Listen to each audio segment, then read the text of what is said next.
আলাইকুম সবাইকে। আমার নাম আনফ রহমান। আজকে আমি একটি দারুণ বিষয় নিয়ে স্লাইড উপস্থাপনা করছি। আজকের বিষয়টি হলো অ্যাপোলো 11, অর্থাৎ মানুষদের দ্বারা প্রথম চন্দ্রে যে অভিযান করা হয় সেটি হলো Apollo 11, humans first landing in the moon. তো আমি আমার পরিচয় দিয়ে দিচ্ছি। আমি রায়হান স্কুল অ্যান্ড কলেজের একজন শিক্ষার্থী। আমার নাম আনফ রহমান। আমি অষ্টম শ্রেণীর রোল 1 পজিট্রন শাখা। সর্বপ্রথমে আমরা জেনে নেই মহাকাশের সময়রেখাটি কেমন ছিল, মহাকাশের যাত্রাটা কোন জায়গা থেকে শুরু হয়েছিল এবং শেষ কোথা থেকে হয়েছে। এর সর্বপ্রথম বিষয়টি হলো এর কোনো শেষ নেই, এটি চলমান, এটি চলতেই থাকবে। তবে শুরু হয়েছিল 1957 সালে, যখন সোভিয়েত ইউনিয়ন প্রথমবার স্পুটনিক 1 উৎক্ষেপণ করেছিল। এবং স্পুটনিক শব্দের অর্থ হলো যাত্রা সঙ্গী। এটি সোভিয়েত ইউনিয়ন উৎক্ষেপণ করেছিল। এর মাধ্যমে শুরু হয়েছিল মহাকাশ প্রতিযোগিতা। এরপর ইউরি গ্যাগারিন প্রথম মানুষ হিসেবে মহাকাশে যান। ইউরি গ্যাগারিনের প্রথমে মহাকাশে যাওয়ার মাধ্যমে এই মানুষের দ্বারা মহাকাশে যাওয়ার প্রথম যাত্রাটি সূচনা হয়েছিল। অতঃপর মার্কিন প্রেসিডেন্ট জন এফ কেনেডি প্রতিশ্রুতি দেন যে মানুষ 1970 সালের পূর্বে চাঁদের মধ্যে পা রাখবেন। আদৌ কি তিনি এই তার প্রতিশ্রুতি রাখতে পেরেছিলেন তা আমরা শীঘ্রই স্লাইডের মাধ্যমে জানতে পারব। এরপর ঠিক 1948 সালে প্রথম সফল মানববাহী অ্যাপোলো পরীক্ষা করা হয়, যা অ্যাপোলো 7 নামে পরিচিত ছিল। এর মাধ্যমে শুরু হয় অ্যাপোলো পরীক্ষার সফল যাত্রা।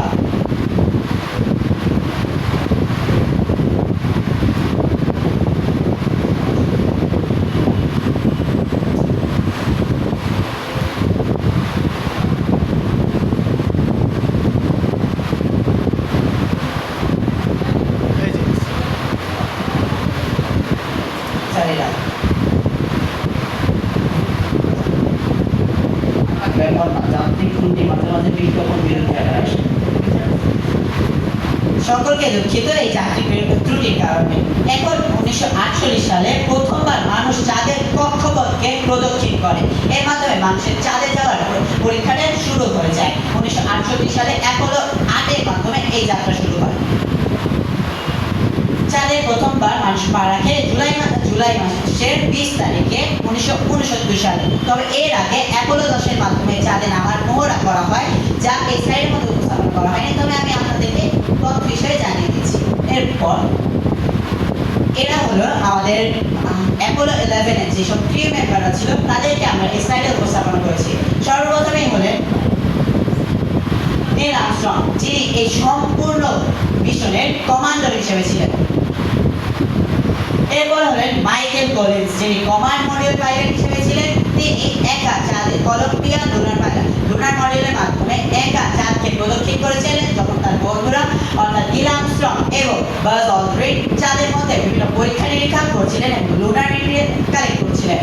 অতঃপর আছেন এডভিন অলড্রিন, তিনি ছিলেন লুনার মডিউল পাইলট। তিনি তার বিভিন্ন দক্ষতার মাধ্যমে চাঁদের মধ্যে আমেরিকার পতাকা স্থাপন করেছিলেন। এবার আমরা লঞ্চ এবং ল্যান্ডিং সম্পর্কে কিছু তথ্য নিব। সর্বপ্রথমে আমরা স্লাইডে একদম শুরুতে বলেছিলাম আমাদের মার্কিন প্রেসিডেন্ট জন এফ কেনেডি বলেছিলেন, তিনি একটি প্রতিশ্রুতি দিয়েছিলেন। হ্যাঁ, অবশ্যই আমাদের কেনেডি যে প্রতিশ্রুতি দিয়েছিলেন সেটি সত্য হয়েছিল এবং 1969 সালে 20 জুলাই তারা চন্দ্রে সফলভাবে নামতে পেরেছিলেন। তবে এই শুরুটি হয়েছিল অ্যাপোলো 11 উৎক্ষেপণ করা হয় 16 জুলাই 1969 সালে স্যাটার্ন V রকেটের মাধ্যমে, যা লঞ্চ করা হয়েছিল জন এফ কেনেডি ফ্লোরিডার একটি লঞ্চ প্যাড থেকে। অতঃপর যাতে অবতরণ করা হয় 20 জুলাই 1969 সালে একটি অভিযানের মাধ্যমে ঈগল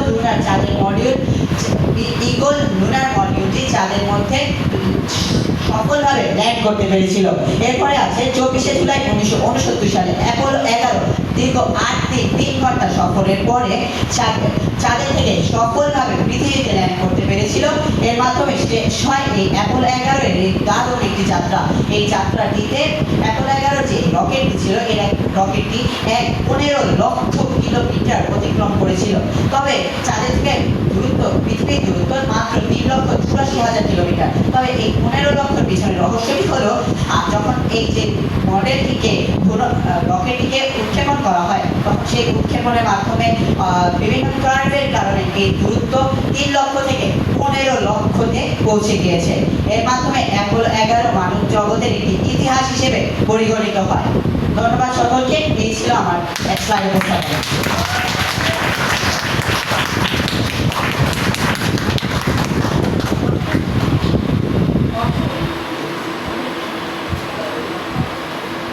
অসংখ্য ধন্যবাদ আনাফকে। আসলে আমি কিছু বলতে চাচ্ছিলাম না, কিন্তু আনাফ আসলে যে আউটস্ট্যান্ডিং পারফর্ম করেছে সেই প্রেক্ষাপটে আসলে কিছু না বলে পারা যাচ্ছে না। কারণ ও পরে মাত্র ক্লাস 8-এ এবং ওর বয়সের তুলনায় ও যেভাবে পাওয়ার প্রেজেন্ট করেছে, ওর যে হাতের এক্সপ্রেশন, ওর চোখের এক্সপ্রেশন এবং ওর যে প্রেজেন্টেশনের বাইরেও যেসব তথ্য দিয়েছে, মানে সব মিলে একদম আউটস্ট্যান্ডিং। আমি মানে খুবই ধন্যবাদ তোমাকে এত সুন্দর একটা পারফরমেন্স করার জন্য। ধন্যবাদ।